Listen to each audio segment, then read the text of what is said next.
Eskerrik asko denoi etortzeagatik, eta eskerrik asko batez be Círculo Empresarios, Artizarra, Sedarriak eta Efameri guri ere, hemen parte hartzeagatik, usteagatik jardunaldi honetan.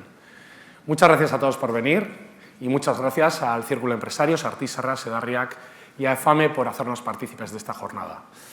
Bueno, sobre todo en un ámbito que para nosotros consideramos fundamental en lo que tiene que ver con la generación de nuevos sectores estratégicos en Euskadi, ¿vale? Y ahora vamos a ver por qué.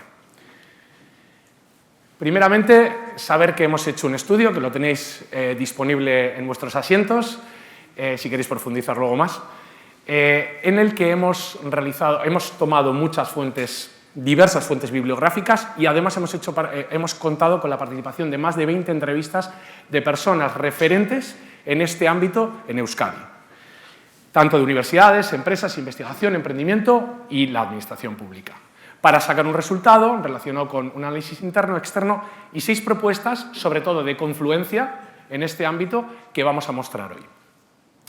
Primeramente, y en lo que se refiere a el contexto global, ¿no? Análisis externo.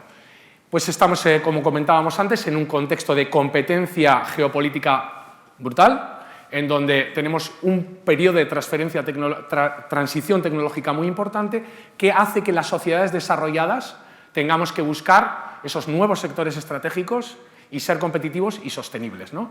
Lo que dice el informe Draghi es que Europa, y entrando ya en Europa, estamos en lo que se llama la paradoja europea, ¿no? En donde estamos siendo incapaces de convertir el conocimiento en innovación. Somos líderes en conocimiento y, sin embargo, estamos por detrás de Estados Unidos, ¿no? En todo lo que sea generar soluciones innovadoras. Estamos en lo que se llama, ¿no? la trampa del mid-tech, donde, por un lado, no somos suficientemente competitivos a nivel de costes para competir con esos países que tienen ese tipo de estrategia, ni tampoco suficientemente competitivos a nivel tecnológico como para competir, por ejemplo, con Estados Unidos. Entonces, nuestra productividad es baja y es poco competitiva. 0,8 puntos porcentuales por debajo en I+D+I respecto a Estados Unidos y, por ejemplo, en concentración de empresas globales en software, como podéis ver, como por ejemplo en inteligencia artificial, donde Estados Unidos tiene un 75% de concentración, Europa solo tiene un 6%. Y China está avanzando de manera progresiva. Por lo tanto, la Comisión Europea, identifica una serie de causas relacionadas con esta situación, una a la que acabamos de comentar, como son las desventajas en tecnologías estratégicas, la fragmentación del mercado único de la Unión Europea, que nos impide tener fuentes de capital globales para invertir en este tipo de proyectos, todo lo que tiene que ser con barreras regulatorias, a veces excesivamente cautelosas, que nos hacen que los costes de acceso a la propiedad intelectual sean demasiado altos para el que quiera invertir y emprender. Problemas de la comercialización del conocimiento, donde los investigadores no están suficientemente integrados dentro de lo que son los clústeres industriales. Y, por otro lado, la respuesta insuficiente de las universidades a la velocidad que se requiere por parte de la industria, donde no se ve esa integración y, bueno, hoy estamos hablando de este tema concretamente. La realidad, y vemos aquí este dato, ahora que he aprendido a utilizar el puntero, que el 28% de los investigadores están buscando oportunidades para emprender y, sin embargo, solo el 3% de ellos lo consigue. La Comisión Europea identifica diferentes causas, ¿no? Diferentes alternativas, como la colaboración entre la ciencia y la industria, por ejemplo, con los TIC, ¿no? Con los centros de investigación colaborativa, impulsar plataformas digitales de innovación abierta, ¿no? Para conseguir la colaboración entre lo que serían las pymes y los investigadores, establecer organizaciones intermedias, incubadoras, por ejemplo, apoyar las spin-offs universitarias y utilizar la concentración público-precomercial para conseguir que las inversiones de alto riesgo sean más fáciles de acometer.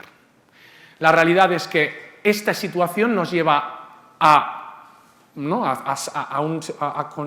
tener un sentido de urgencia en lo que se tiene que ver con la innovación y con acelerar la transformación de las industrias intensivas en I+D+I. Euskadi, pues, está en este contexto, con ciertas particularidades, ¿no? Con ciertas características que tienen que ver con esta población que nosotros tenemos, más limitada, 2,2 millones de habitantes, y con que nuestro tejido industrial está centrado en lo que son soluciones intermedias de valor añadido, ¿no? Dentro de cadenas mucho más globales. Y esas son nuestras particularidades y con las que el terreno de juego en el que tenemos que jugar. La realidad es que, bueno, hay temas, ¿no? Hay situaciones o hay síntomas que nos dicen que tenemos una oportunidad, ¿no? Por ejemplo, tenemos una red de ciencia y tecnología, ¿no? e innovación muy avanzada, suficientemente articulada y con una arquitectura completa con los diferentes agentes, y eso nos da disponibilidad de estar preparados para acometer este reto. Y por otro lado, se está viendo como la inversión en I+D+I está aumentando, como decía antes Miquel, y también, ¿vale? Entonces, hemos realizado un estudio con más de estas 20 personas en relación a estos ámbitos, que son referentes en Euskadi en estos ámbitos, y la verdad es que digamos, el diagnóstico está muy alineado con la situación que nos muestra el informe Draghi, ¿no? En relación a la situación europea, ¿no? Aquí aparecen muchas de las palabras o palabras que realmente se han identificado durante el estudio. Pero hoy, sobre todo, lo que queremos centrarnos es y el estudio ha buscado buscar la confluencia entre los diferentes agentes relacionados en dónde poner el foco, ¿vale? Entonces hemos traído esas 6 propuestas y vamos a empezar a describirlas. La primera tiene que ver con la estrategia. Cuando hablamos de estrategia hablamos de innovación, hablamos de riesgo, ¿no? Hablamos de inversión. Es importante no poner los huevos en la misma cesta. Entonces, estrategia de 2 velocidades, una relacionada con el largo plazo y otra relacionada con el corto o medio plazo. A largo plazo necesitamos invertir en conocimiento fundamental que a medio plazo nos dé las soluciones tecnológicas innovadoras de primer nivel, a nivel internacional, y nos posicione como un referente a nivel internacional en esos sectores. Para ello es importante decir dónde vamos a poner los huevos, ¿no? En qué sectores vamos a hacerlo, conseguir alianzas globales, ¿no? con entidades que puedan acompañarnos y, por otro lado, generar el ecosistema necesario. Aquí, por ejemplo, Basque Quantum es un referente en esto, pero por eso estamos hablando de largo plazo. Ahora estamos viendo los resultados y veremos los resultados a posteriori. Y mientras tanto, en esa segunda velocidad, bueno, podemos escalar conocimiento que ya existe en sectores en donde ya somos referentes, ¿vale? Porque ya tenemos empresas tractoras, grandes corporaciones que pueden aprovechar para innovar en servicios y productos dentro de sus cadenas de valor y traccionar todo lo que son las pymes o las empresas que están dentro de esas cadenas de valor. Pero para eso es importante el liderazgo de esas grandes corporaciones en este tipo de estrategia. Pero ya digo, escalado de ese conocimiento que ya existe en soluciones de sectores en los que ya estamos. Estas 2 velocidades nos permitirían, ¿no? tener los huevos en diferentes cestas, y algunos saldrían y otros no, porque estamos hablando de innovación, pero al fin y al cabo la idea sería ser best in class en alguno de ellos. Segundo tiene que ver con el talento, y hoy hemos hablado mucho de ello. Talento diferencial, talento que pueda permitirnos dar ese salto cualitativo en la innovación, en la investigación, en el desarrollo tecnológico. Para conseguir ese talento necesitamos... El talento, al final, ¿a dónde va? A donde hay talento, a donde hay conocimiento. Para ello, ¿qué buscan? Pues sobre todo, uno de los grandes indicadores es que el ranking de las universidades, ¿no? Y nosotros contamos con unas universidades muy potentes, pero que es verdad que no están en esos rankings y que es difícil que se pueda atraer de manera sistemática ese talento. Además, nuestro sistema educativo está muy orientado a lo que sería pues, la igualdad más que la excelencia. Y aquí, cuando estamos hablando de este tipo de nuevos sectores, tenemos que buscar la excelencia.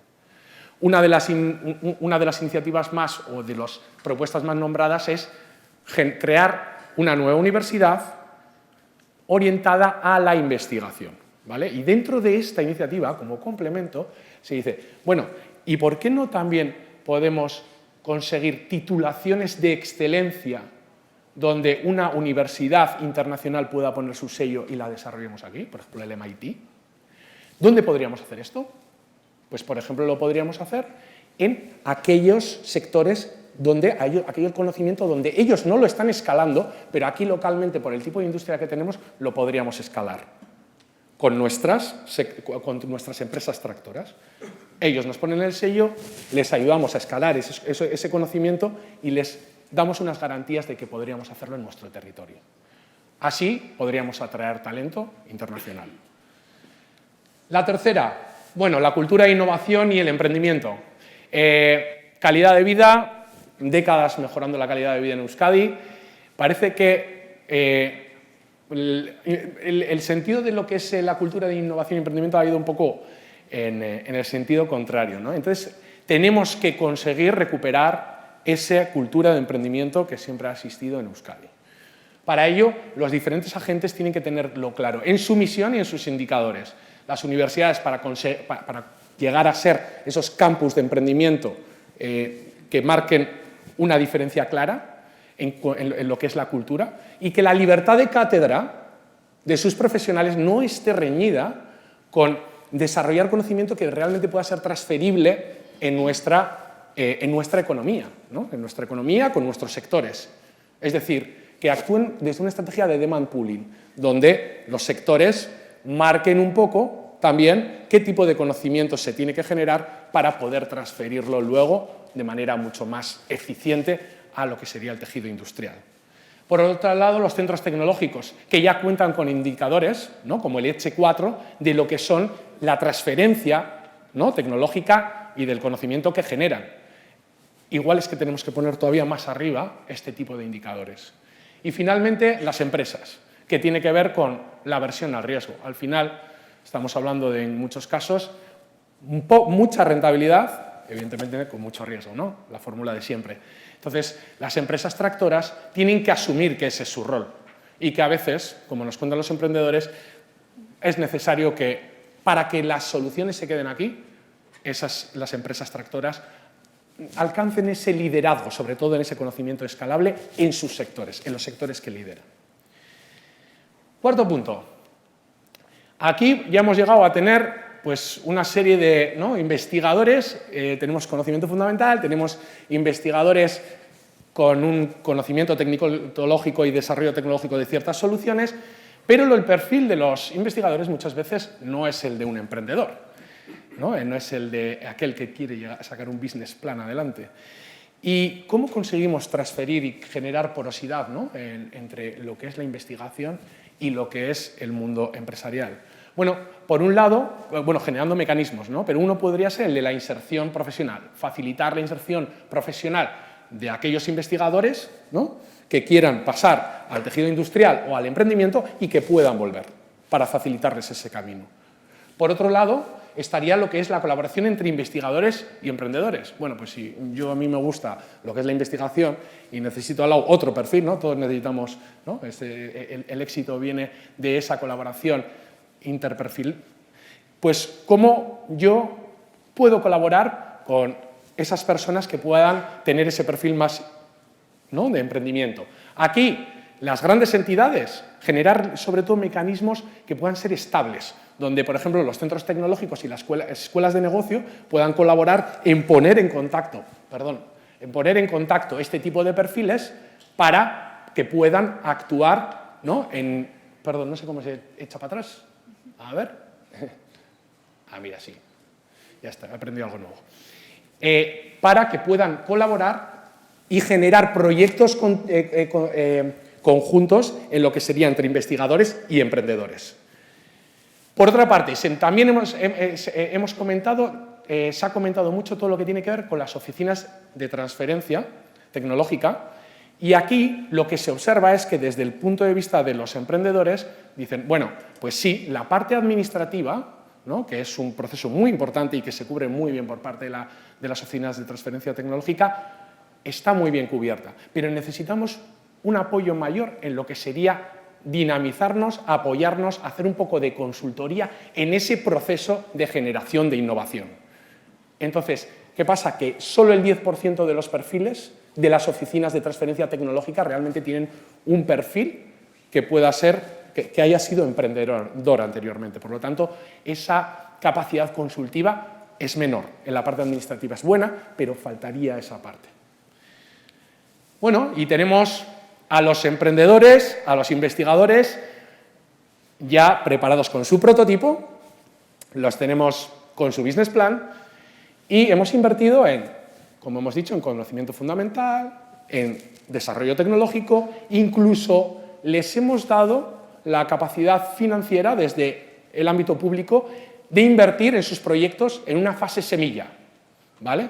Pero ¿qué pasa? Que llega el Valle de la Muerte y como nos comentan muchos emprendedores, pues aquí lo que pasa es que no existen los fondos de inversión necesarios para esa fase, que es fundamental y para pasar a la fase de crecimiento, en donde pueda haber ni inversión especializada sectorizada en sus sectores, ni inversión especializada en esas fases. Por tanto, ¿qué puede pasar? Que venga un fondo americano y diga, bueno, voy a capitalizar toda la inversión que ha hecho vuestro territorio y me voy a llevar este conocimiento para allá. Por eso es importante que contemos con fuentes de financiación, ¿no? Y con, digamos, entidades de capital riesgo que estén orientadas a un conocimiento sectorial en los sectores que queramos invertir nosotros y en fases de financiación como esta, ¿vale? Finalmente, contar con una gobernanza transversal.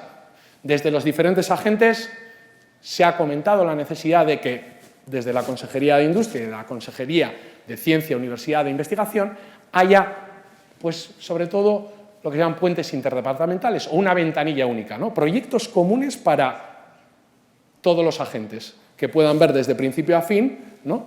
Cómo orientarse al sector, cómo investigar, cómo generar ciencia, etcétera.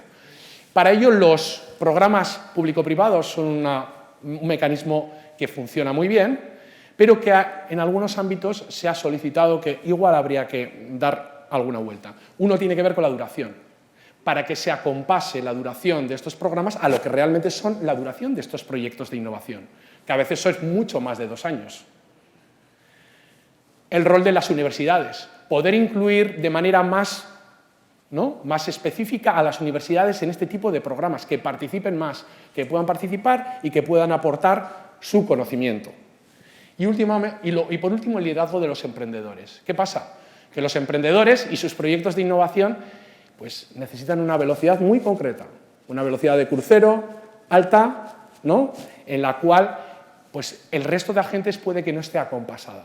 Por eso es tan importante que en muchos casos haya mecanismos para que el emprendedor pueda liderar, ¿no? Esos programas para que realmente se hagan efectivas y sus empresas, ¿no? O sus proyectos no mueran en el camino. Y bueno, estas son las propuestas que hemos traído, ya os comento, con la participación de una serie de agentes que son referentes en este tipo de conocimiento y bueno, sobre todo que buscan la confluencia para conseguir estos nuevos sectores estratégicos que son fundamentales para nuestra economía y para nuestro futuro. Voy a dar paso a Marisa Arriola y a la mesa que viene a continuación, que son los que verdaderamente saben desde la experiencia personal de estos temas y seguro que va a ser muy interesante. Y quiero acabar agradeciendo a todos los participantes en el estudio su participación, ya que ha sido pues, la verdadera aportación ha venido de ellos. Muchas gracias a todos. Eskerrik asko. Bueno, lo primero que quiero hacer es agradecer a los organizadores de esta jornada tan interesante, el que nos hayan invitado a participar, especialmente a Andrés Arizcorreta y a Guillermo, y sobre todo también darle las gracias a Jon y felicitarle por el informe. Creo que es de las últimas lecturas interesantes y que aporta sobre el emprendimiento, sobre el desarrollo económico. Y creo que hay que recomendarlo a muchos y a muchas para que lo lean y lo tengan en la mesilla de noche y lo incorporen en vena. ¿De qué estamos hablando cuando hablamos de desarrollo económico en nuevos sectores y en sectores emergentes y la necesidad urgente que tenemos de impulsarlos? Y bueno, yo comienzo presentándome, soy Marisa Arriola, trabajo en BIC Guipúzcoa. BIC Guipúzcoa es una incubadora pública, un centro de apoyo a iniciativa emprendedora, posicionada en el emprendimiento avanzado, es decir, el emprendimiento que más valor puede generar, que es el emprendimiento que viene de la generación de conocimiento experto o de experiencia empresarial experta. Y os quería comentar, así como introducción, la evolución que voy viendo en los últimos, sobre todo 10 años. Yo llevo muchos años trabajando en BIC, impulsando el emprendimiento, intentando que las universidades, en concreto la EHU, que es nuestra universidad pública, y muy cercana a Tecnun, que es con las universidades con las que más colaboramos, también porque hay un contenido politécnico muy importante. Y bueno, son años en los que hemos estado insistiendo en esta cultura de la innovación, del talento, de aflorar y trabajar en investigación básica de excelencia para que todos esos resultados puedan impactar en mercado, en paciente, en el sector que ocupe al investigador o al grupo de investigadores. Yo creo que estos 10 últimos años, desde luego en Guipúzcoa estamos viendo el fruto y el resultado de ese esfuerzo y sobre todo de una política desarrollada por la Administración Pública, en concreto por los diferentes departamentos de Economía, Industria, Promoción Económica, de inversión en infraestructuras emergentes y en infraestructuras especializadas en ciencia de excelencia y en inversión en proyectos y en investigadores.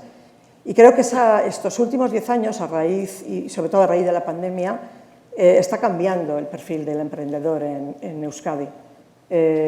Yo siempre hago referencia a Guipúzcoa porque trabajo en Guipúzcoa y porque tenemos la suerte de tener un volumen y un porcentaje de centros de investigación básica y aplicada muy importante, con lo cual ahí es donde está aflorando un número de iniciativas de emprendimiento notables, que en algunos casos ya son realidades empresariales, y creo que aquí habría que destacar la política de Iker Vázquez. Gran parte de estas nuevas empresas, Acela, que están creciendo, han sido puestas en marcha por perfiles de investigadores e investigadoras de centros de excelencia que están trabajando en ciencia básica, y estoy hablando de proyectos como Biotech Food. Bueno, luego hablaremos de muchos de ellos.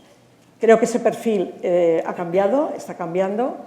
Hay otro perfil que es muy interesante, que se está incorporando a la iniciativa emprendedora avanzada en Euskadi, que es el de las personas que trabajan, directivos, técnicas que trabajan en empresas y que de alguna manera detectan o ven una posibilidad de emprender, y eso es muy positivo, y ponen en valor ya un conocimiento, una experiencia, unas aportaciones o unas soluciones tecnológicas notables, y ese es otro de los perfiles que está aflorando en Euskadi, de emprendimiento con bastante éxito. Y luego lo que estamos viendo también es la atracción hacia el territorio de nuevos emprendedores, de nuevas empresas, startups, no siempre dirigidas por personas nativas de aquí, vascas, sino que vienen y están apareciendo pues, de universidades holandesas, de universidades de Dinamarca, de Estados Unidos, y eso es una realidad que yo creo que no debe parar y no va a parar. Lo que nos ocupa en la mesa es hablar de casos de éxito, de casos de buenas prácticas, de emprendimiento en diferentes ámbitos y sobre todo tener, yo creo que luego en el debate hablaremos de temas que aparecen en el informe y son críticos para abordar el futuro. Voy a presentar en primer lugar También tengo que decir que estoy muy cómoda en la mesa porque somos amigos y colaboradores, todos, casi todos. Quiero presentar en primer lugar a Txema Pitarque. Txema es doctor en Física Fundamental, catedrático de Física de la Materia Condensada de EHU, profesor en Imperial College de Londres, visiting fellow en Churchill College en la Universidad de Cambridge.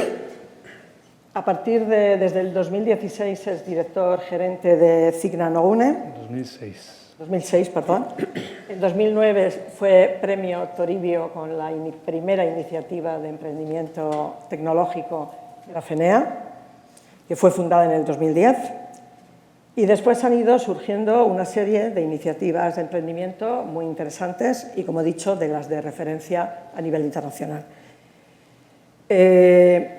A Chema, bueno, pues es una persona que lo conozco desde hace muchos años, es un profesional, un científico de excelencia, una persona que, desde luego, la labor en CIC Biogune la he visto directamente seria, muy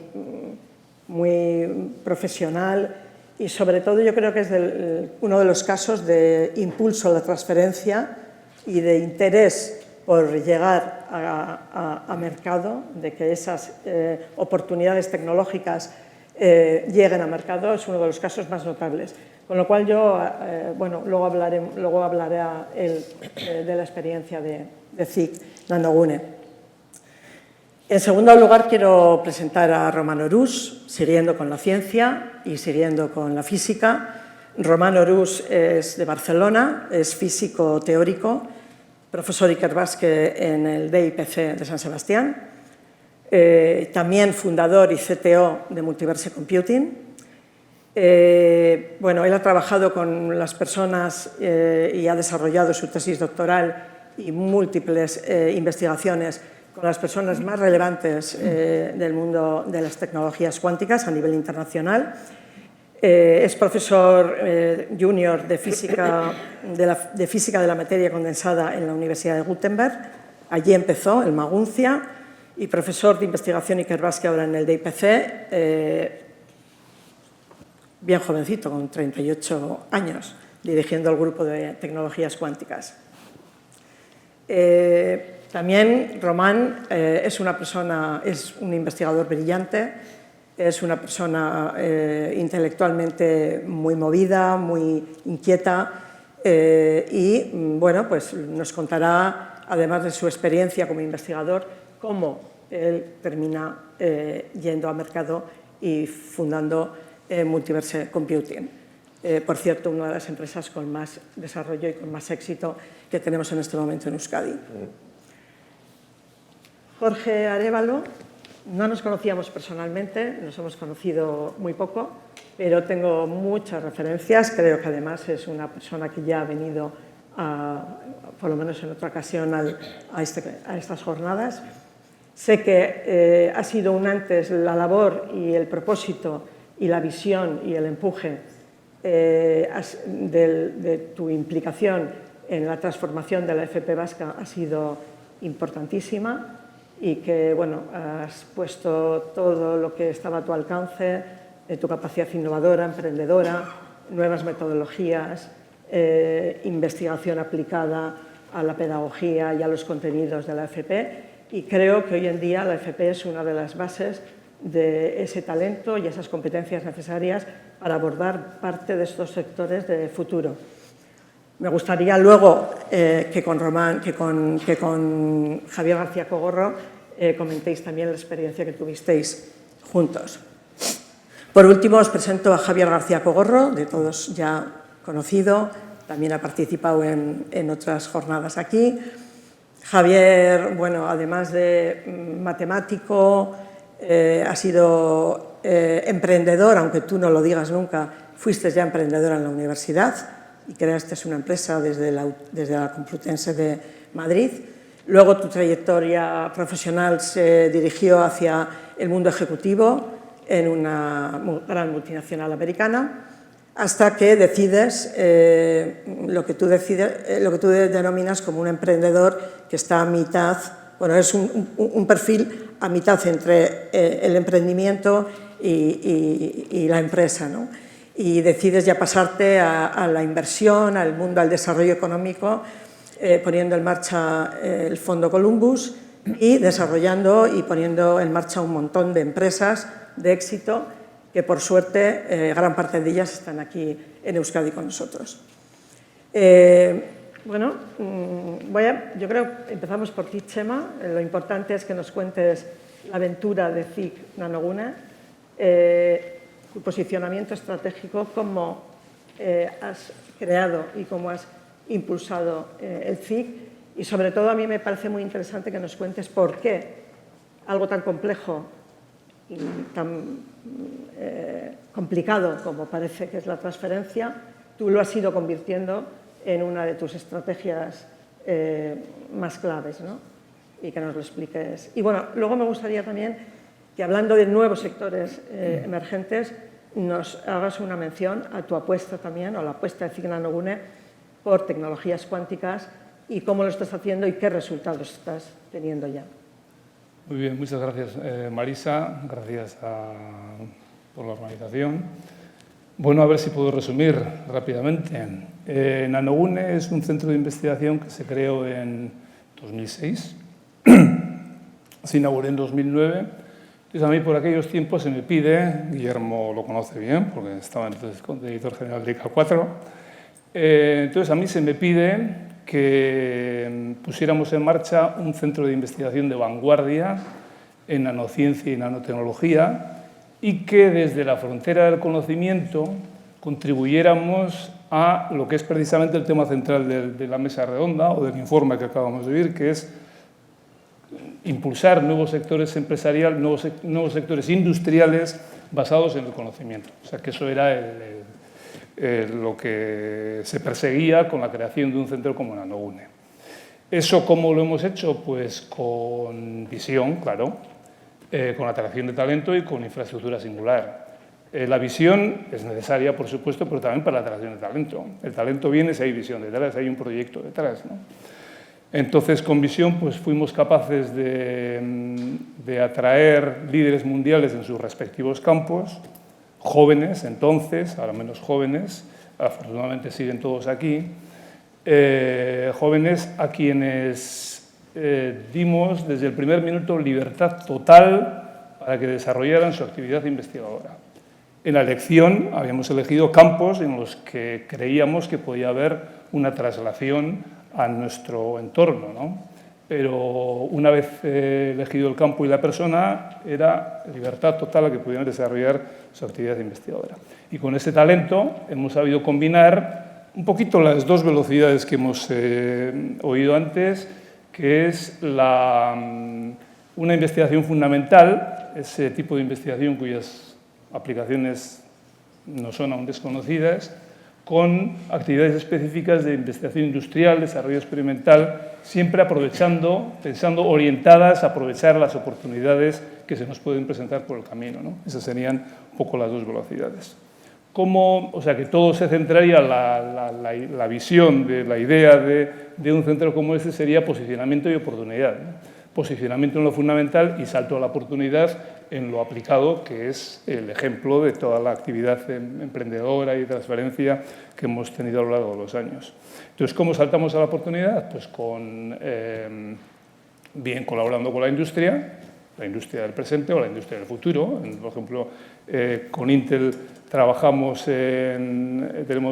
colaboramos en el diseño de lo que podrían ser los circuitos integrados del futuro, o sea que eso es industria del futuro, y también creando nuevas empresas de base tecnológica que contribuyen lógicamente de forma directa, pero también al desarrollo económico, pero también de forma indirecta creando un entorno cada vez más atractivo para el talento y también para nuevas iniciativas que puedan venir de otras partes del mundo, ¿no? En cualquier momento. O sea que esas son las directrices un poco generales, ¿no? En Nanogune, desde cuando lanzamos Nanogune en 2006, estábamos pensando en aquel momento en el posicionamiento. Lo que queríamos es posicionarnos en determinadas áreas de la nanociencia y la nanotecnología que eran, bueno, ahora están un poquito reordenadas, pero esencialmente lo que es nanociencia cuántica, que hemos hecho siempre, no necesariamente tecnologías cuánticas, pero eso necesitaría más tiempo para explicarlo, pero bueno, nanociencia cuántica en general, nanomateriales y nanomedicina. Son las tres áreas en las que hemos estado trabajando. Y entonces el gran objetivo era posicionarnos en eso y estar en el mapa mundi de la investigación en esas áreas, ¿no? No nacimos con objetivos concretos como producir grafeno, que luego lo hicimos, hacer carne cultivada, que luego lo hicimos, o desarrollar procesadores de chip cuánticos, como también ahora vamos a hacer. No estábamos pensando en eso. Desde luego, en aquel momento, apenas hablaba de grafeno, estaba recién descubierto. Nosotros hacíamos ya investigación en grafeno, pero no pensábamos en producción de grafeno. Computación cuántica, desde luego, no estaba en nuestra agenda, que yo todavía estaba muy, muy verde, entonces poco se hablaba de computación cuántica. Bueno, quizá Román me pueda corregir, pero eso es una cosa que se ha ido desarrollando de una forma muy rápida en los últimos años. Pero siempre sin saber muy bien a dónde íbamos en lo aplicado. En lo fundamental sí sabíamos a dónde íbamos. Sin saber a dónde íbamos en lo aplicado, pues el hacer investigación de frontera nos dotó de un posicionamiento privilegiado que nos permitió, hace ya 15 años con Grafenea, dar el salto con el grafeno, que es cuando empezamos a trabajar con Vic y con Marisa en particular.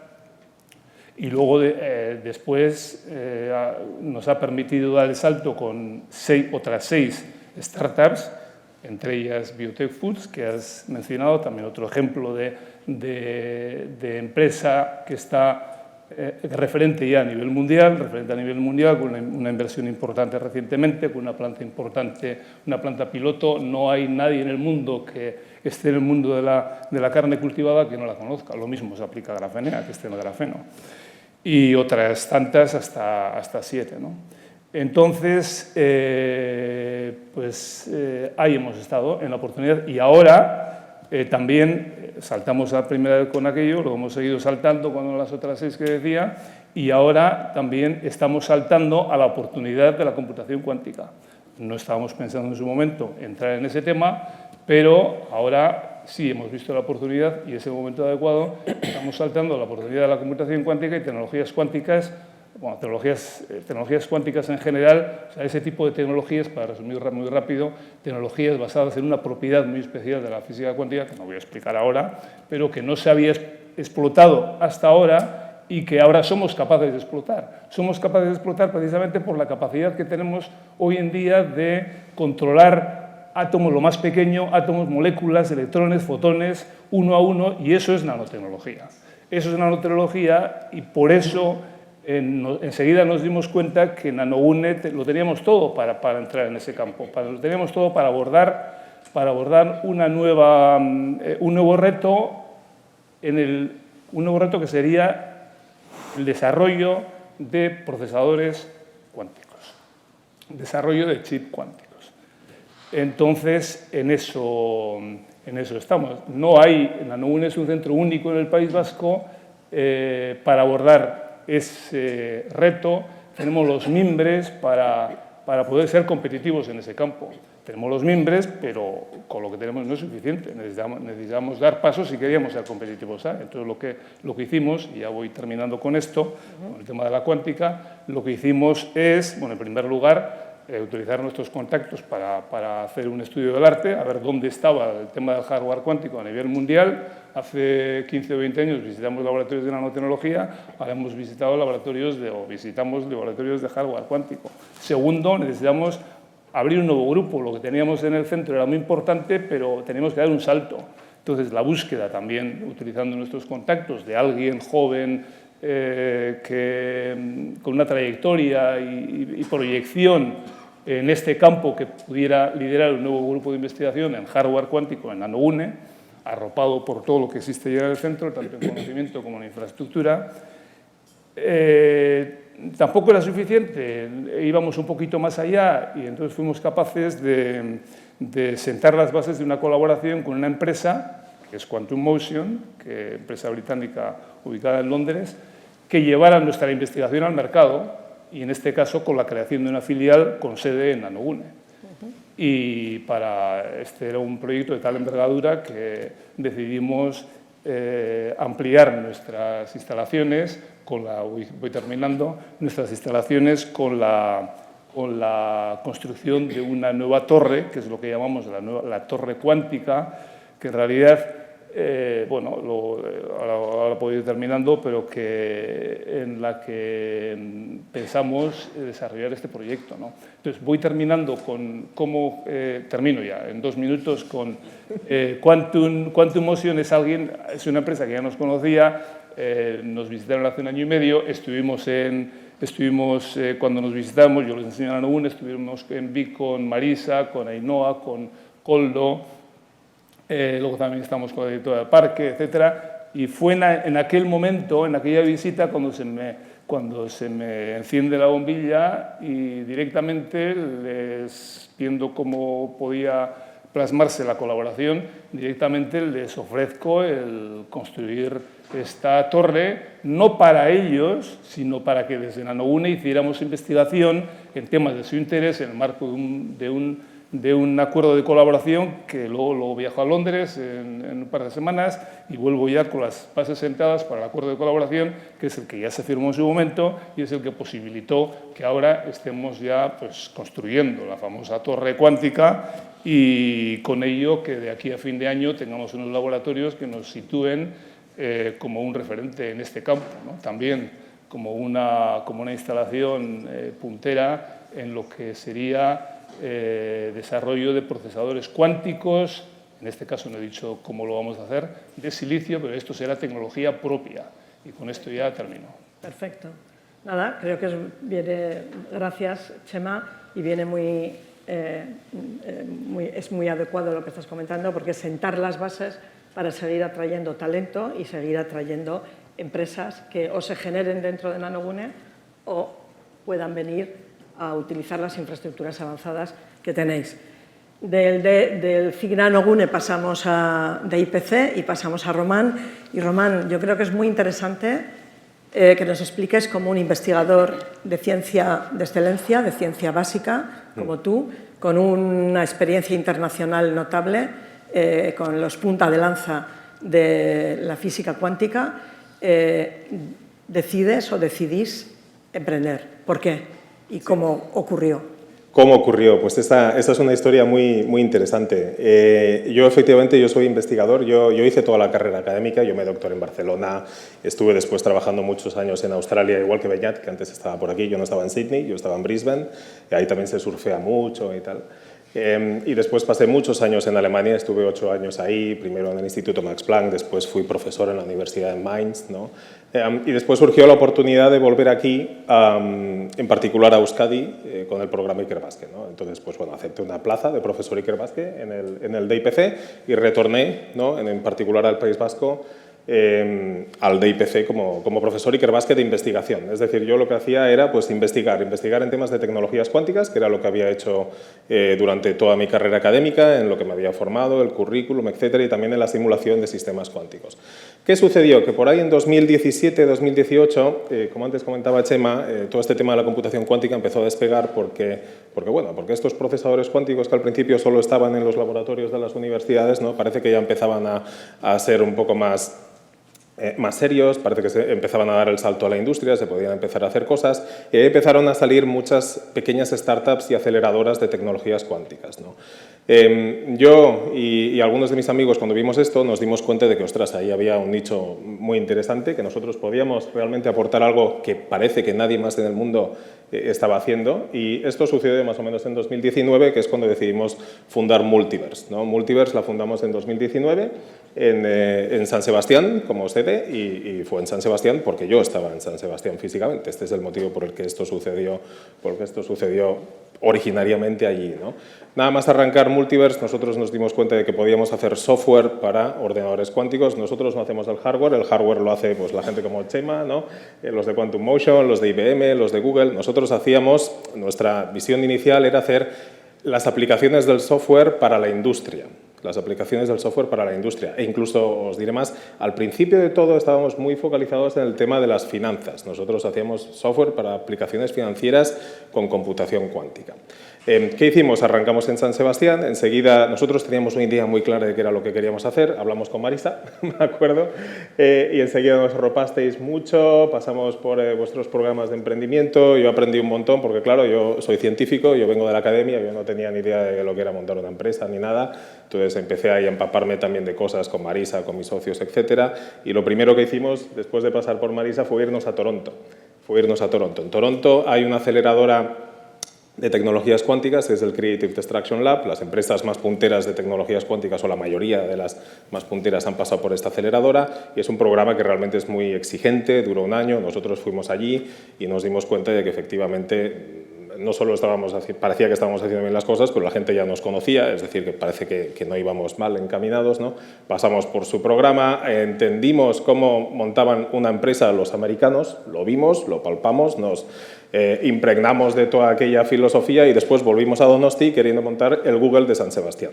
Este es básicamente el resumen. Entonces volvimos y es donde empezamos a arrancar. Encontramos nuestros primeros inversores precisamente en esta aceleradora. Nuestro primer inversor fue un grupo de Venture Capital que, a pesar de que lo encontramos en Toronto, era francés y como que era europeo, pues también quería que la sede la tuviéramos aquí en San Sebastián.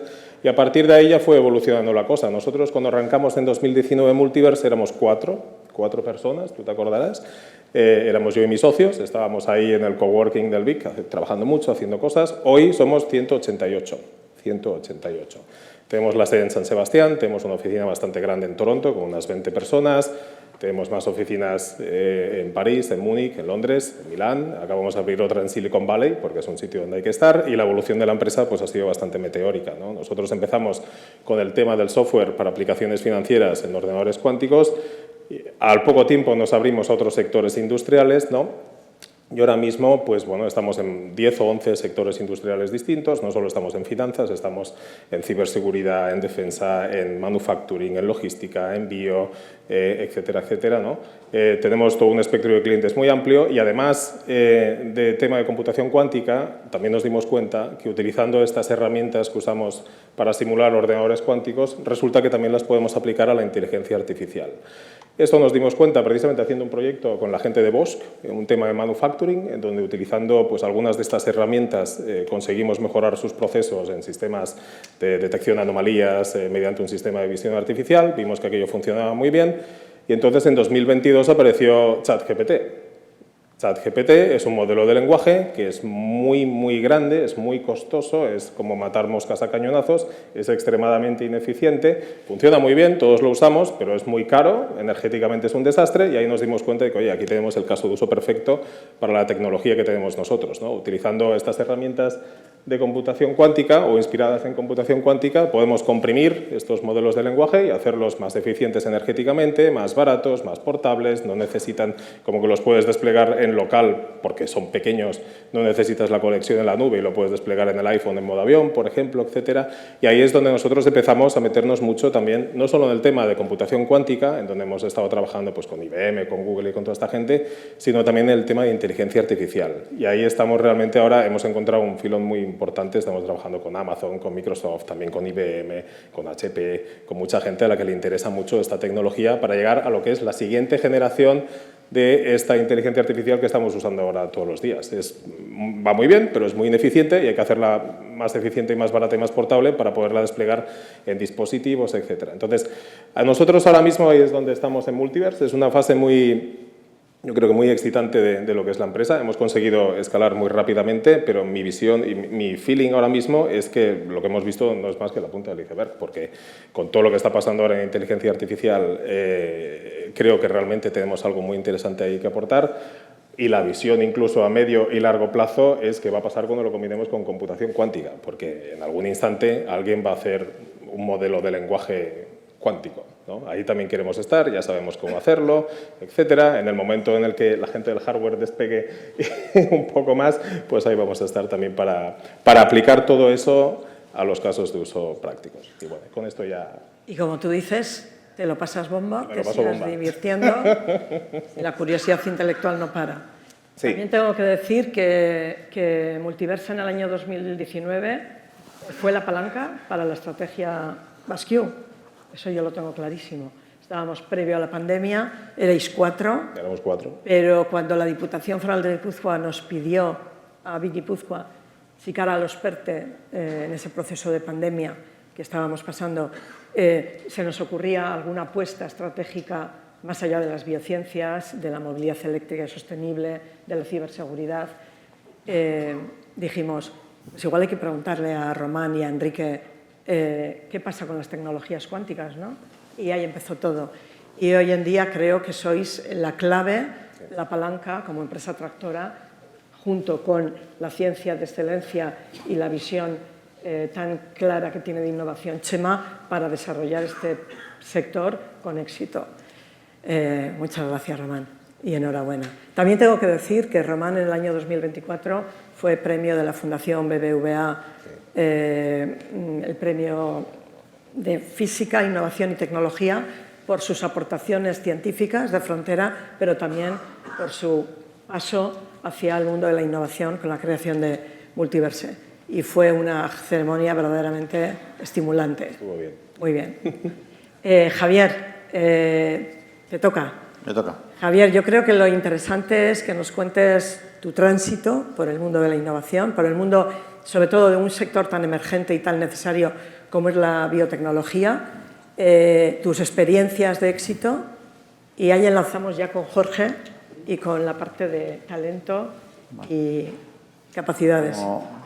Encantado de estar aquí, muchas gracias por la invitación. Y como Marisa, como has contado que soy un emprendedor frustrado, pues tendré que dar un poquito más de información. Yo cuando acabé la carrera, en ese momento había que hacer el servicio militar y me hice lo que llamaban el IMEC de alférez. Y mientras estaba trabajando como alférez, montó con unos colegas míos una empresa que se dedicaba a informatizar farmacias. Informatizar farmacias en el año 86. Imaginaros lo que era, y pusimos los primeros algoritmos de interacción de medicamentos, de seguimiento de pacientes, y nuestra idea era muy interesante, vamos a vender estos datos a la industria farmacéutica y vamos a regalar el software a los farmacéuticos, y el producto, el valor era la venta de esos datos y la explotación de esos datos para la industria farmacéutica.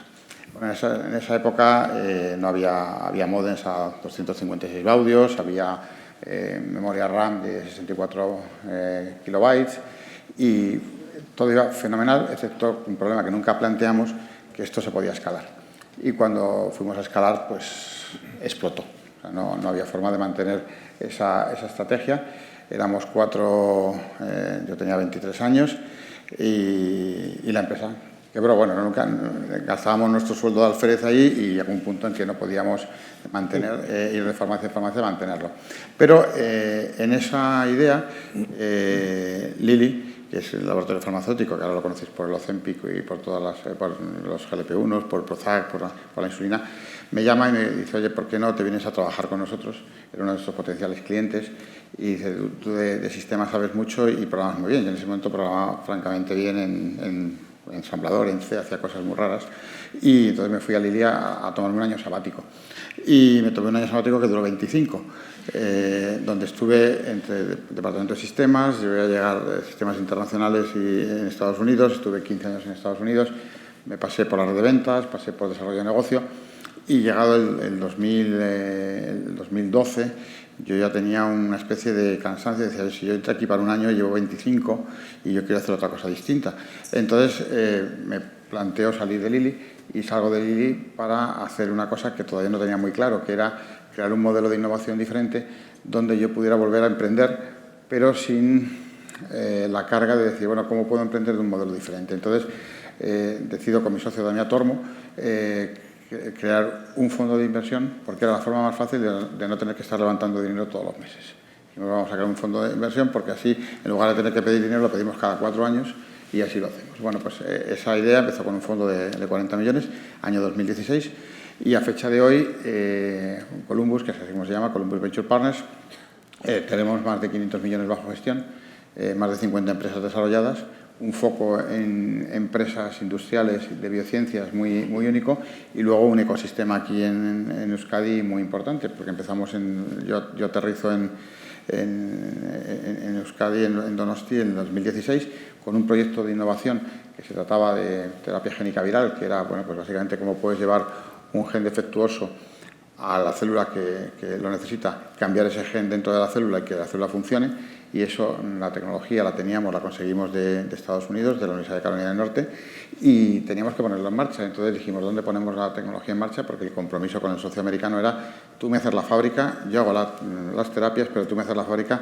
tú que conoces España, lo montas ahí. Y entonces dijimos, ¿de dónde ponemos la fábrica? Y empezamos a buscar sitios. Yo soy de Madrid originalmente, y buscamos Madrid, buscamos Valencia, que de ahí es mi socio, y buscamos también el País Vasco. Entonces, el gran secreto de por qué ponemos la fábrica en San Sebastián, y todo el mundo piensa porque las ayudas del gobierno vasco son mejores. No, solo hay un tema claro, que es el talento. Nosotros en ese momento, el problema que teníamos es que de terapia génica en España no sabía nadie. Y los únicos que sabían eran los franceses. Y los franceses estaban muy cerca de la frontera, con lo cual era muy fácil traer franceses desde París, desde Nantes, y había algunos que ya estaban en esa zona, y entonces montamos la empresa. ¿Qué ocurre? Montamos la empresa en 2017, en agosto del 2017 la montamos, el 1 de septiembre damos el arranque de la empresa. Yo tengo una persona que es la CEO de la empresa que me dice, oye Javier, yo es que para montar esta empresa yo no me voy a trasladar a San Sebastián, voy a quedarme en Madrid y voy a venir cada 15 días. Y yo, pues cada 15 días venir a trabajar a San Sebastián para montar una fábrica va a ser un poco complicado. Entonces me dijo, bueno, pues no puedo hacerlo, y me voy. Y entonces mi socio me dice, el americano me dice, oye, ¿por qué no te quedas 3 meses? Y trabajas ahí 3 meses, buscas a alguien, enseguida encontrarás a alguien que quiera llevar la fábrica y lo tienes. Bueno, los 3 meses se convirtieron en 5 años. Entonces ahí volví a retomar esa parte de emprendimiento que yo tenía. Entonces cuando tenía 23 años llevé mi primera empresa, la segunda la llevé cuando tenía 55. Entonces, bueno, pues hay un pequeño gap ahí. Y el talento se convirtió en la parte clave. Es decir, que primero, de las primeras 20 personas, empezamos 5 personas en 2017, y de las primeras 20 personas, 12 eran francesas. Ahora en Viralgen, yo dejé Viralgen como consejero delegado a final del 2022. Entre tanto, Bayer lo compra.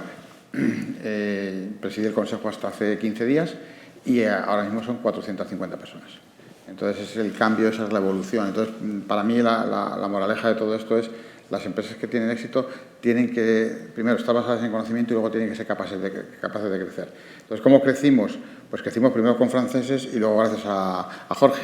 Pues si no, no hubiéramos sido capaces de crecer, porque nos encontramos con una situación tremenda, diciendo, bueno, tenemos un nuevo edificio, 33.000 metros cuadrados, fantástico, y la pregunta es, y bueno, ¿cómo lo lleno de gente? ¿Cómo preparo a la gente para que esto pueda llenarse? Bueno, entonces esa es la parte que luego Jorge contará. Para mí el factor de éxito se basa en juntar todas estas cosas. Primero, una estrategia clara de dónde quieres ir. Segundo, una infraestructura que te permita hacer que las empresas se establezcan. Un talento que pueda ser capaz de apoyar, y luego una financiación que llegue en el momento adecuado, tanto temprano como durante la evolución del proyecto. Esos 4 factores son componentes básicos, y tenemos que, el informe que has dicho John va un poco en esa línea también, tenemos que ser capaces de volver a esa esencia, es decir, mantengamos esa esencia porque es clave. Aquí hay talento, aquí hay DNA de emprendimiento, pero o le ponemos los elementos para que esto crezca o moriremos de éxito. Y eso es un poco que tenemos que tener un poco de cuidado en Euskadi a la hora de hacer estas cosas, porque el éxito pasado sí que garantiza algo del éxito futuro, pero no siempre. Entonces tenemos que tener un poco de cuidado. Y un poco ese es el mensaje. Perfecto. Luego sí que me gustaría que nos hablases después, cuando abramos el debate, del proyecto Yumbe, porque ese sí que es un proyecto reto de futuro de todo lo que estamos hablando. Jorge. Hola. Muchísimas gracias por estar aquí. Y nada, ya... Es un placer. Lo que nos gustaría es conocer... Que yo lo remato yo, ¿no? Ahora. Todos los retos que te has propuesto, sí, que te propusiste, que has realizado, y cómo ves también el aporte de la FP o de la formación y la capacitación de jóvenes para esos sectores de futuro, para que se desarrollen con éxito, ¿no? Porque haya personas que respondan. Bueno, yo primero, Andrés, Guillermo, muchas gracias por la invitación, porque este tipo de eventos son importantísimos, no solo por las reflexiones, sino por los datos que hemos estado escuchando, que es lo que se te ponen los pies en el suelo, ¿no? Para saber exactamente dónde estás y poder mejorar en las situaciones. Y espero que todo esto les llegue a los responsables del Gobierno para que luego viene lo más importante. Cuando salgamos por la puerta, ¿no? Digamos, qué interesante ha sido todo, la siguiente pregunta es, ¿y ahora qué? Y después de la ahora qué hacemos es, ¿y cómo lo hacemos? Esa es la cuestión, porque lo demás se queda otra vez y volvemos al inicio, ¿no? Y esto es importantísimo, es un poco lo que al principio José Galínez marca, ¿no? Es decir, hay que hacer, ¿no? Y esto es algo importantísimo. Yo sí quiero trasladar un dato, igual les sorprende, no sé si igual lo conocen. Se ha hablado mucho, todo eso ha sido interesantísimo a la mañana, la verdad, pero un dato que es importante, ha unido mucho el concepto talento con la ciencia, que evidentemente la hay, tenemos gente extraordinaria, aquí algunas personas presentes, y con la universidad, que también. Pero les voy a dar un dato. En el tejido productivo vasco, el 65% de los puestos que tenemos corresponden a titulados de formación profesional. Y en la industria, el 70%. Entonces, si tuviéramos las mejores universidades del mundo, que las tenemos muy buenas, los datos hay que mirarlos con cuidado. Según qué criterios, como se han planteado, las tenemos muy buenas, pero no son las mejores del mundo. Bueno, pues si fueran las mejores del mundo, si falla la formación profesional, estamos hundidos. Eso no les quepa la menor duda. Por lo tanto, por arriba hay que estar trabajando a fondo, excelencia, por supuesto que sí. Cuanto más mejor, pero cuidado con los mandos intermedios y los técnicos cualificados, que es la mayor parte del tejido productivo vasco. Y es ahí donde entra la formación profesional. En ese contexto, en 2013, en plena crisis, bueno, les voy a contar que no sepan, sobre todo los que son de empresas, ¿no?, que se sufrió, el Lehendakari Urkullu, puso una serie de medidas con su gobierno en la que veíamos los problemas que había. Había dos elementos fundamentales para afrontar. Por un lado era el golpazo que estamos recibiendo con la crisis y la pérdida de empresas y de empleo. Había que parar eso como fuera y apoyar a las empresas, por supuesto, para que mantuvieran la competitividad, y a la gente que trabajaba para que mantuviera el empleo, o quien perdiera el empleo lo pudiera recuperar lo antes posible. Y una segunda muy importante, que nos puso a trabajar para la salida de la crisis en 2013. Porque lo que más le preocupaba era que Euskadi, cuando saliéramos de la crisis, saliera bien ubicada, bien colocada. Porque la crisis la vivíamos nosotros y países de nuestro entorno, pero gran parte del mundo no. Y seguían evolucionando y avanzando. Y entonces ahí pudimos ya marcar un poco cuáles eran los criterios importantes que había que desarrollar. Pero a la vez, en 2014, estábamos ya empezando a desarrollar la cuarta revolución industrial, que eso era también una transformación enorme. 2019, 2022, ya estábamos trabajando lo que era el inicio de la quinta revolución industrial, que estamos ya entrando en esa quinta revolución industrial. Y en todo ello, el concepto de preparación de las personas era absolutamente imprescindible. Entonces, en ese contexto, ¿qué es lo que tenía que hacer la formación profesional? Pues poner las patas arriba. Es decir, ¿cuál es el objetivo de la formación profesional? El más importante de todos, dar respuesta a las necesidades de nuestras empresas. Y para eso hay que estar pegados a las empresas, que es lo que ha hecho la FP Vasca. Les puedo decir con mucho orgullo, con el trabajo de miles de personas, con el apoyo de 27.000 empresas, que son con los que trabajamos en la formación profesional, con las asociaciones empresariales, con FEBAS y el Círculo de Empresarios, con los sindicatos, con comisiones y UGT en concreto, y con miles de profesores, equipos directivos y centros de formación profesional, somos el referente en Europa de la formación profesional y una de las mejores del mundo a día de hoy. Espero que esto se pueda mantener y sigamos avanzando. Nos da una garantía para todo esto que se ha hablado aquí. Para lo cual, ¿qué tuvimos que hacer? De entrada, focalizarnos en la formación, cambiar el concepto de formación. No valía que siguiéramos formando como todos los años, haciendo lo mismo, oficios que decían que hacía la formación profesional. No. Nosotros trabajamos con profesionales que tienen que estar preparados, primero competentes, ahora con talento. El salto cualitativo que hemos ido dando a lo largo de estos años, 13 en concreto, ha sido enorme. Y ahora trabajamos con metodologías activas, que comentaba esto antes, el aprendizaje colaborativo basado en retos. Trabajamos en base a retos. Y en esos retos que tienen que superar los alumnos, las alumnas, quien estudia formación profesional a lo largo de 2 o 3 años, en ese contexto tienen que tener adquiridas unas competencias que muchas veces posiblemente ni sepan, porque es normal, lo sabemos los que hemos estado dentro de muchos años. Pero fíjense, trabajamos 7 componentes. Una componente cultural, tienen que conocer muy bien el entorno en el que se mueven. Una componente científica, el qué y el porqué de las cosas. Una componente profesional, tienen que intentar ser los mejores profesionales del mundo porque tenemos que aportar a la empresa valor con las personas que se han formado en formación profesional. Tienen que tener una clara competencia tecnológica, tienen que manejar y van a manejar muchísima tecnología a lo largo de su vida profesional. Una competencia digital, que les voy a contar, con lo que ya nos hemos escuchado aquí O también una competencia de sostenibilidad, ¿no? En el campo también tienen que entender que lo que hagan tiene que ser de manera sostenible. Y algo fundamental, una competencia personal. Trabajamos los valores del ser humano de cara al futuro, porque tenemos que diferenciar lo que va a ser una persona de una máquina o de una inteligencia artificial. Y les tenemos que preparar para que una máquina no les sustituya, o una inteligencia no les sustituya. Tenemos que intentar que estén por encima de las máquinas, por encima de esos sistemas inteligentes para poder trabajar y vivir mejor. Pero eso requiere que nuestra formación esté por encima, y es lo que estamos haciendo en la formación profesional vasca, ¿no? Respecto a lo que es la propia formación. Estamos trabajando miles de alumnos ya con estas metodologías, preparados en todos los sectores, para que tengan la mente muy abierta. Ya saben que la mente es como un paracaídas, si no la abrimos, no funciona. Esto es muy importante. Entonces, ese concepto de aprendizaje rompe con las metodologías clásicas de siempre. ¿Para ello qué hemos hecho? Pues pegarnos a la empresa, reforzar una formación profesional dual muy importante desde 2013. Nos está dando unos resultados magníficos. Estamos trabajando algo tan importante como cuando una empresa no encuentra a un profesional, se lo preparamos a la carta. Y es lo que nos pasó con Javier. Les tengo que decir que yo con Javier García he aprendido un montón y ha sido un placer poder trabajar con él en el desarrollo de lo que ha sido Viralgen. Hemos aprendido y estamos aprendiendo un montón en un campo que no conocíamos bien, que era el campo de las biociencias y la biotecnología. ¿Qué es lo que hacemos? Si una empresa necesita un profesional, se lo preparamos a la carta. Preparamos qué es lo que necesita, qué tiene que desarrollar en esa empresa, en qué elementos va a trabajar, y nosotros lo traducimos a preparación, a formación, y lo hacemos dual. Una parte en el centro, otra parte en la empresa. Javier es un ejemplo, Viralgen es un ejemplo en muchas cosas, en muchísimas cosas. Yo le admiro mucho. Pero también lo hemos hecho con Mercedes, por ejemplo, que son los primeros que nos pidieron personas ya específicas para poder fabricar una furgoneta y necesitaban un tipo de profesional que no había. Lo hemos hecho con Tubacex, por ejemplo, con Viralgen, pero lo hemos hecho también con Eneco Hacha, en su restaurante Azurmendi, o con Pedro Subijana, en Aquelarre. Les hemos preparado a la carta los profesionales que necesitan. Es la formación profesional vasca está preparada para poder hacer. O trabajamos la innovación aplicada, apoyamos a pymes y micropymes, somos una región fuerte en innovación.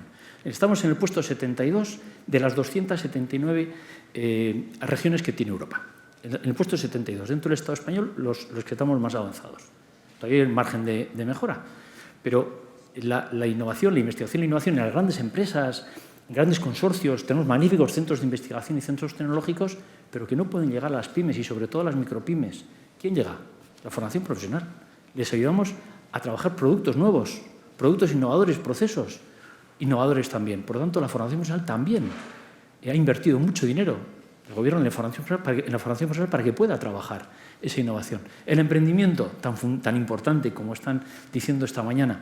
Evidentemente, trabajamos la cultura emprendedora con miles de alumnos, pero no para que hagan empresas, que también, si les vemos capacitados, para que sean emprendedores en su vida, porque una persona que sea emprendedora en su vida va a ser emprendedora en la empresa también. Y ahí potenciamos mucho. Y creamos empresas en los centros. En los centros de formación profesional cada año creamos entre 70 y 90 empresas, pequeñitas, que luego lo que hay que hacer es que vayan creciendo, que es un campo importantísimo. Y ahora estamos desarrollando lo que es ya la inteligencia aplicada, que es ya trabajar de cara a esa quinta revolución industrial con sistemas inteligentes. Hemos hecho una inversión enorme también para que nuestros centros ya estén preparando alumnos y alumnas con antelación, con anticipación, para poder dar respuesta a cuando nuestras empresas estén digitalizadas y sepan manejar elementos muy avanzados, por cierto, de esa digitalización. Muy bien, enhorabuena, Sorianak. Pues son miles de personas. Yo Sí, he liderado, bueno, pero es un honor poder pero trabajar. Y luego propósito... con empresas como la de Javier y otras muchas también, bueno, CAF, que voy a contar, también que estamos con ellos desde hace 1000 años, ¿no? Y tantas otras, no que hemos podido trabajar, pero es que vamos unidos. Público-privado, centros públicos, centros privados concertados, esto al final es lo que nos ha marcado esa potencialidad que vienen de todo el mundo a ver cómo lo hacemos, porque es verdad que gracias a ese trabajo con tanta gente, pues somos un referente, ¿no? Que eso es lo importante, son miles de personas los que han trabajado. Muy bien, bueno, nos queda muy poco tiempo, nos quedan 10 minutos, creo, ¿no? Podemos disponer de 10 minutos. Y a mí me gustaría que los 5 pudiésemos plantear cómo vemos o hablar de cómo vemos los retos del futuro y sobre todo esos 6 planes de actuación que nos ha propuesto con mucho sentido John. Y a mí me gustaría que hiciésemos énfasis sobre todo en 3, en cómo lo vemos. Cómo vemos la famosa paradoja europea que lleva en Solfa más de 20 años, Yo la llevo conociendo desde que estaba Joseba Jaureguizar en el departamento con Josu Jonimaz. Hablamos de la paradoja europea desde el 99 o 2000 y seguimos hablando de lo mismo. Entonces, ¿qué pasa con la transferencia? ¿Por qué es difícil hacer transferencia? ¿Es una cuestión de cultura? ¿Es una cuestión de recursos económicos? ¿Es de sentido común? Pero ¿qué pasa con la transferencia y, sobre todo, cómo la estáis viviendo cada uno de vosotros? Que hagamos incidencia en que parte de esa transferencia necesita financiación, necesita recursos económicos y expertise, y luego que hablemos sobre todo de si queremos abordar nuevos sectores de futuro y ser o estar en la cabeza con los líderes, la importancia de las infraestructuras avanzadas, tanto de investigación como de soporte al emprendimiento, soporte al aterrizaje de nuevas empresas, a la generación de espacios de creatividad, de coworking, de dinamismo para generar más valor y más valor. No sé si nos va a dar tiempo, pero bueno, ahí lo abro. Chema. Bueno, yo puedo decir algo. Bueno, no creo que vaya a aportar mucho porque la paradoja europea, o sea, estamos diciendo que estamos hablando de nuevos sectores industriales basados en el conocimiento. Entonces, estamos insistiendo en la importancia del conocimiento. El conocimiento en Europa lo tenemos. Precisamente esa es la paradoja, que hay conocimiento y una transferencia, ¿no? O sea, que hace falta, para eso hace falta conocimiento, hace falta la empresa que sea innovadora y hace falta el paso entre el conocimiento y la empresa. Eso no lo tenemos engrasado. No tengo la fórmula mágica. Que se han intentado tantas cosas, en particular en el País Vasco, la cadena de valor, lo de las universidades, los centros de investigación cooperativa, los centros tecnológicos, la empresa, los centros de investigación cooperativa. Con empresas, sí, trabajamos con empresas, claro, sobre todo a nivel internacional. Ya he puesto antes el ejemplo de Intel. A nivel local es más difícil porque estamos más alejados. Pensábamos que el tener los centros tecnológicos en medio nos iba a ayudar para poder hacer a la empresa. Es difícil, no está suficientemente engrasado esto. Y luego, perdona que termine, y luego la parte del emprendimiento, que es la parte que nosotros en la que más hemos trabajado, también en empresa, siempre, pero también el emprendimiento. Y el emprendimiento es pura cultura. Nos teníamos que pasar todos una buena temporada en Silicon Valley y ver cómo lo hacen ahí, porque es pura cultura de no tener miedo al fracaso, de ser lanzado en abrir nuevas, y sobre todo no tener miedo al fracaso y estar acostumbrados a que de 10 salga una. Sí, no, ¿cuántos viajes vamos haciendo o se van haciendo a lo largo de no vale con viajar y visitar, hay que estar ahí. Singapur y al otro. No vale, no. Seguimos a la misma paradoja, entonces... No, hay que estar ahí, hay que estar. Es cultura empresarial, que no es que no la hay en el País Vasco a nivel de como la hay en Estados Unidos o en Silicon Valley, que no lo hay en Europa. Y sentido común, más, ¿no? Pues eso es. Javier, tú que lo has vivido, es también parte de sentido común, ¿no? Parte del problema de la transferencia es que vamos con un poco de retraso. Seguimos pensando que la transferencia, lo dice en el informe, es solo transferir patentes. Y no es eso. O sea, tú transfieres conocimiento, pero ese conocimiento lo tienen las personas. Y hay que estar preparado qué vamos a hacer con esta empresa y cómo la vamos a incubar, o cómo este modelo, o antes de que sea empresa, cómo la incubamos. Y parte del problema es que se plantea como vamos a transferir propiedad intelectual porque eso es lo que hay que hacer.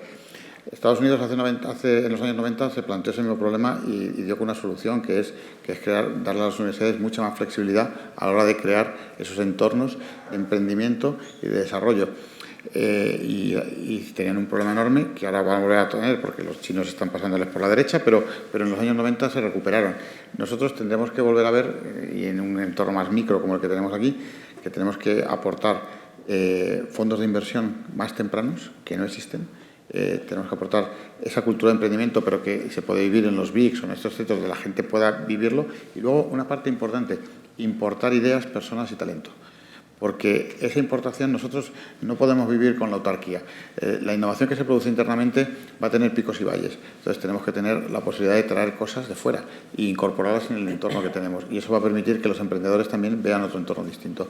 Esos para mí son factores absolutamente claves. Y para que eso ocurra, tenemos que tener fondos de inversión más tempranos y luego una infraestructura donde la gente pueda poner una empresa, un negocio o pueda crecerlo en menos de 6 meses y que no tenga que esperar 5 años para poder hacerlo.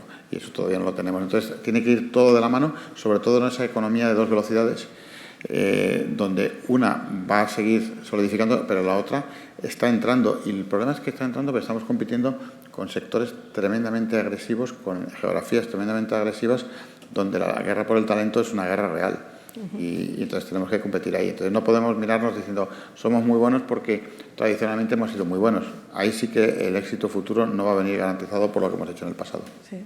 Y hay el otro día hablando con Román, yo creo que me pareció muy interesante lo que comentabas, que en cualquier centro de los que donde tú has estado y has investigado, pero en este momento en el de IPC también, que ves y percibes que puede haber oportunidades, pero que los investigadores no sienten esa necesidad por cultura, porque no hay un entorno, o tenemos que generar entornos que favorezcan, o casos de uso, o casos de éxito, ¿no? Sí, yo creo que es un poco lo que decía Chema, es un poco un tema cultural. Por algún motivo en Europa hay aversión al riesgo en comparación con Estados Unidos, que enseguida se lanzan, lo que era el miedo a fracasar, que decías tú, ¿no? A ver, uno cuando emprende pues tiene que asumir un riesgo, ¿no? Y te puede gustar más o menos, y hay gente pues que es más, pues que le va más, hay gente a la que le va menos, por un tema cultural europeo parece, pero no es una cosa solo de Euskadi, es que es una cosa de Europa entera. Esto también pasa en Alemania, ¿vale? Pues los investigadores, que hay una pool de talento absolutamente tremenda, buenísima y bestial, con muchas ideas que se podrían llevar a mercado, que podrían salir muchas startups y tal, que yo lo he visto, digo, pero si aquí podría salir algo.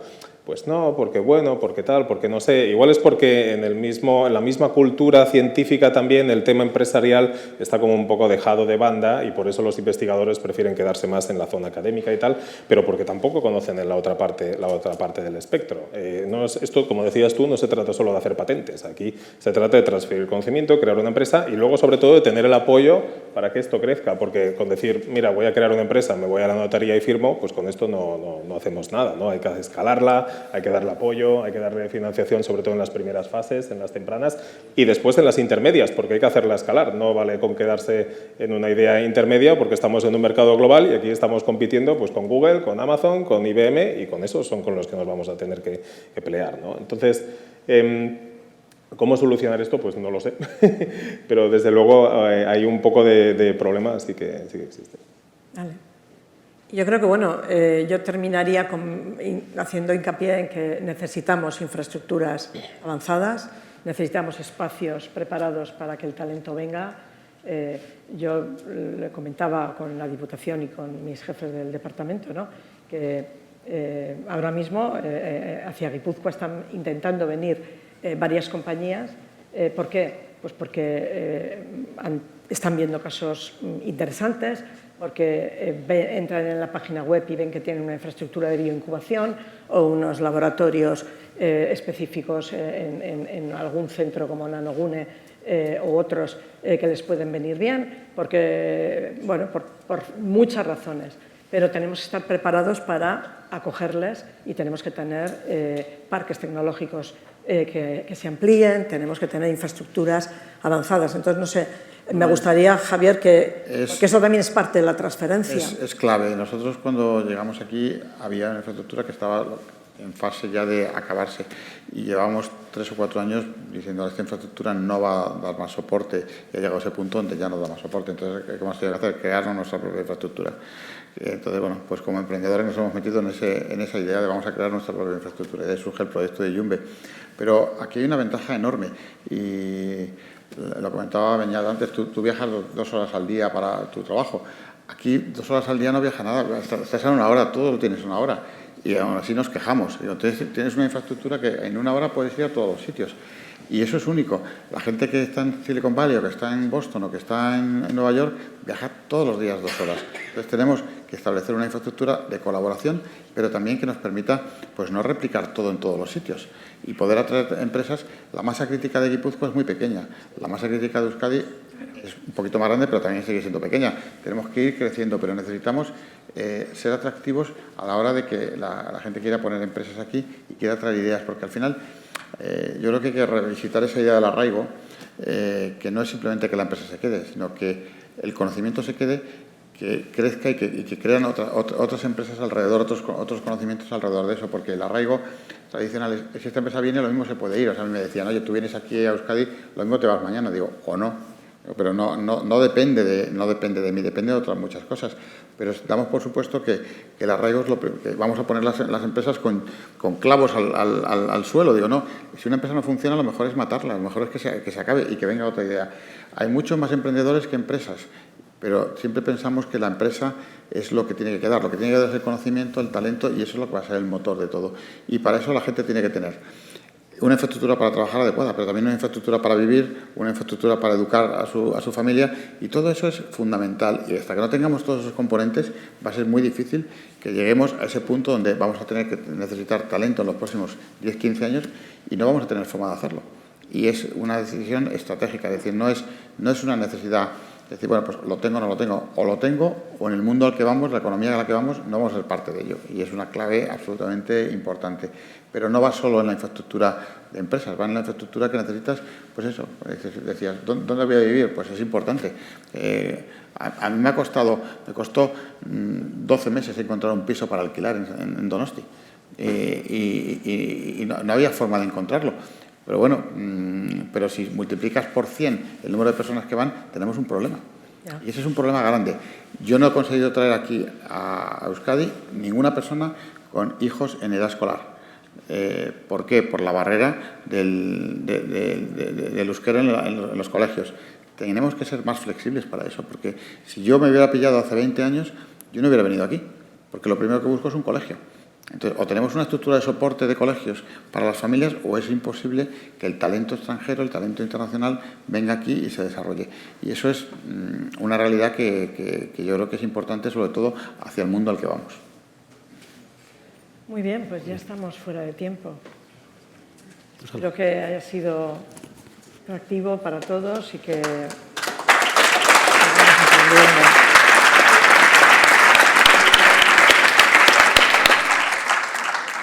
Nada, solo queda ya agradecer a todos y pediros también algunos favores, ¿no?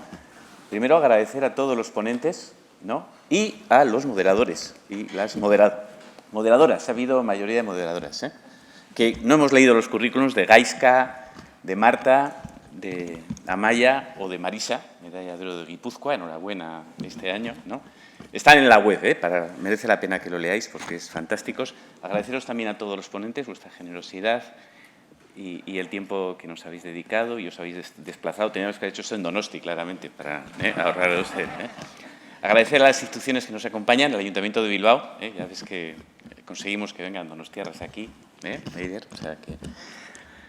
Agradeceros, desde luego, a todas las entidades organizadoras. Jonander, estás ahí atrás de todo, pero Artisarra, sin duda, está apoyando mucho, no solamente esta jornada, sino todas las acciones que aquí se están haciendo. A EFAME, Gaiska, desde luego el liderazgo del Círculo de Empresarios, Andrés, Luis y Enrique, que son los que están traccionando de toda esta iniciativa, a nuestros patrocinadores, a Barrilero y Asociados, a CaixaBank. Agradecer también a Iguay el fabuloso estudio, John, o sea, ahora nos lo vamos a leer todos al acabar. Y la petición que os hace, bueno, ya de esto, por supuesto, por la acogida, o sea, este sitio es muy agradable y además nos han preparado aquí ahora para nada, O sea, que agradeceros a todos mucho también vuestro tiempo, que es muy valioso, estar aquí una mañana es un tiempo grande, y la petición es que nos ayudéis a difundir, todo esto. Ha quedado grabado gracias a la organización de Macarena. Muchísimas gracias también a todo el equipo técnico y de ThinkChic. Y lo colgaremos en la página web, todos estos vídeos. Y es muy importante que nos ayudéis a difundir. Nosotros trataremos de difundir, pero este mensaje tiene que llegar a todos. O sea, que millones de gracias a todos. Y ahora, si queréis, podemos tomar aquí un vinito.